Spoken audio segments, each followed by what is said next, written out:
This is a presentation video of group assignments of ICT 505 Fundamentals of Data Analytics, and this presentation will be described by 4 members named Muskan Uppal, Manisha, Jalpa Prajapati and Jasprit Kaur.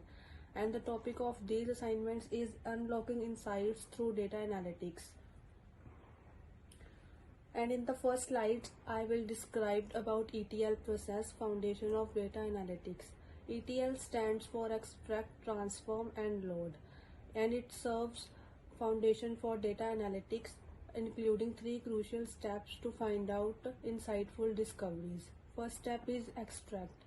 These steps involves extracting data from variety of different sources, which can be internal or external, and but it is difficult for the user to combine data from different sources. So reduce this difficulty, we can use the second step, which is transform the data.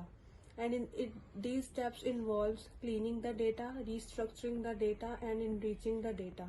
Through this we can mitigate the problem for first steps, which is extract.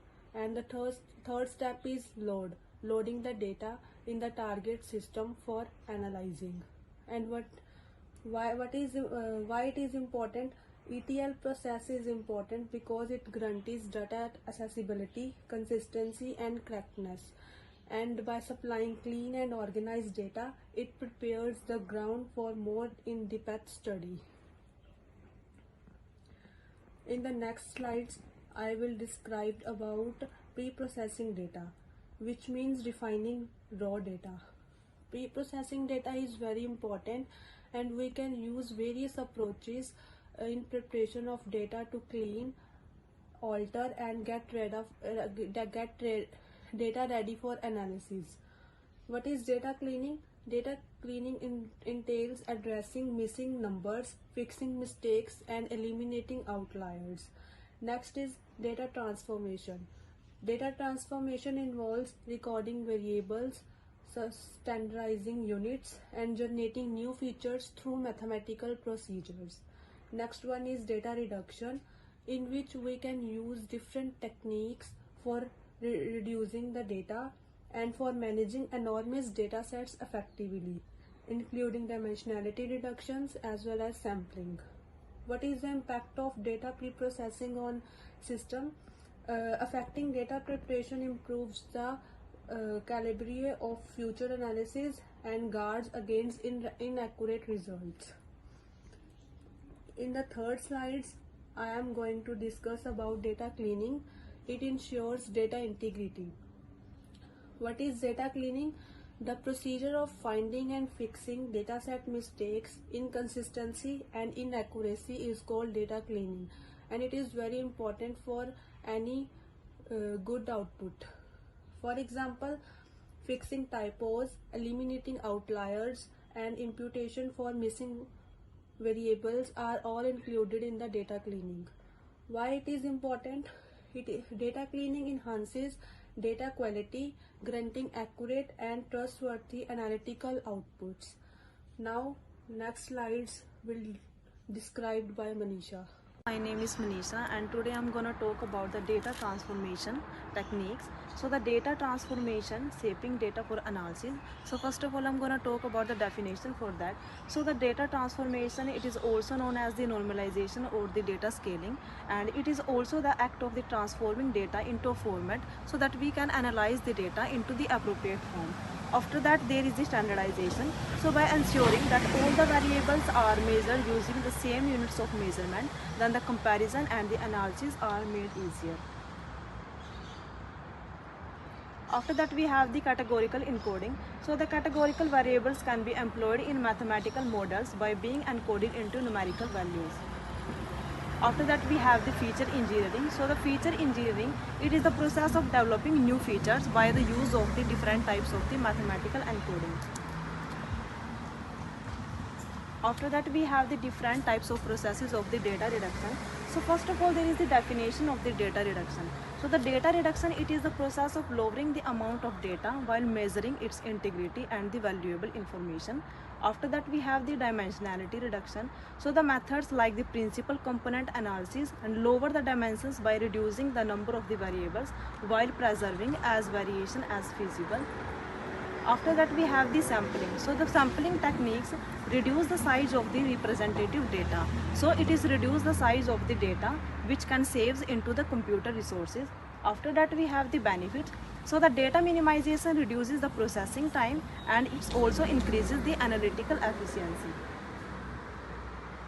After that, we have the different types of the exploring analytical methods, which are the descriptive, diagnostic, predictive and the prescriptive.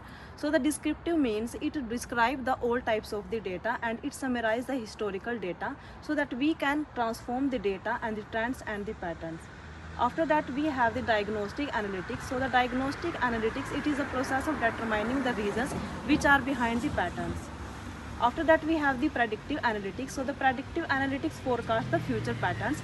And lastly, we have the prescriptive analytics. So the prescriptive analytics makes the recommendations for the best course of the action. Thank you. Hi, myself Jalpa Prajapati. Our group project is unlocking insight through the data analysis. We are 4 members in this group, and Manisha for the presenting our group project group assessment. Now it's my turn to presenting my sites.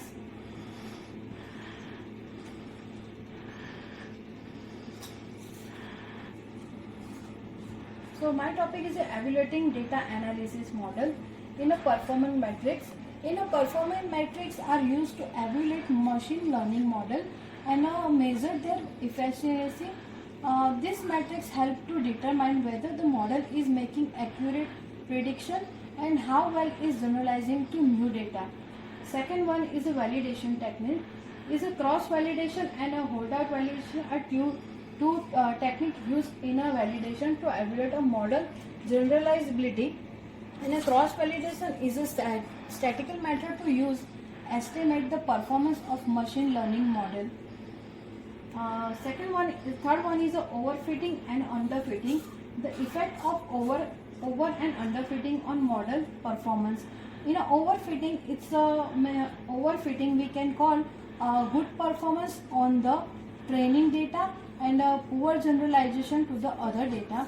And underfitting is a poor performance on the training data and poor generalization to other data.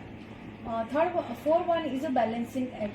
Balancing act means striking a balance between model complexity and interpretability is known as a balancing act. Now another is a result and insights. Data driven insight, pattern, connections and trend found by analysis that have major reputation as known as a data driven insight. Another one is impact on decision making. The insight have an impact on operational efficiency, strategic and decision making and overall company success. Third one is a hypothesis validation. The analysis supports or disapproves proposed hypothesis. Now communication is effectively.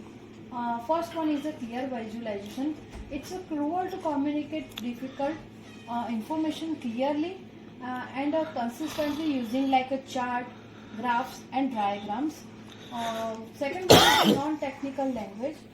It is necessary to present result in a non-technical language so that stakeholder of variation educational background may understand them. Using a storyline approach, ideas are arranged in a way that makes sense and lead to conclusions that can be put into practice. Another one is a presentation. Presentation that are specially tailored to their target and audience increase their relevance and engagement. Now I presenting these sites. Now I hand over the another slide to the Jasprit. Jasprit, thank you, and I just passed this one to Jasprit. Thank you. Hi everyone, my name is Jasprit Kaur. First of all, thank you Muskan, Manisha and Jalpa for explaining the presentation in a wonderful way. Now I am explaining the 3 last slides of presentation, which are continuous improvement, that is feedback loop, and the second is gaining a competitive edge, and the third is conclusion of the whole assessment or a presentation. To begin with, the first is continuous improvement as a feedback loop. So additionally, outcomes start a feedback loop for ongoing development.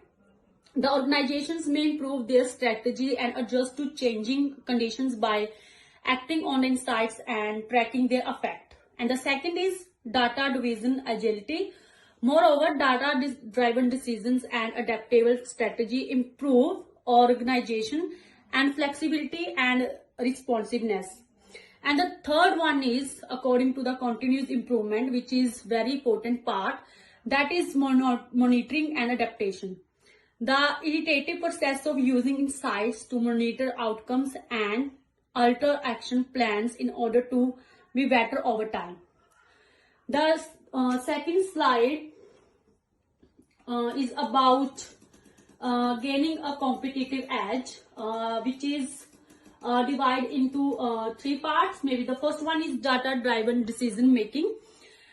Giving decision makers access to useful information is data analytics' main goal. And the conclusions help organizations develop plans, allocate resources, and make a wonderful and useful informed decisions. And the second one is market insights. So organizations may foresee market trends and outperform rivals by using market insights obtained from data analytics.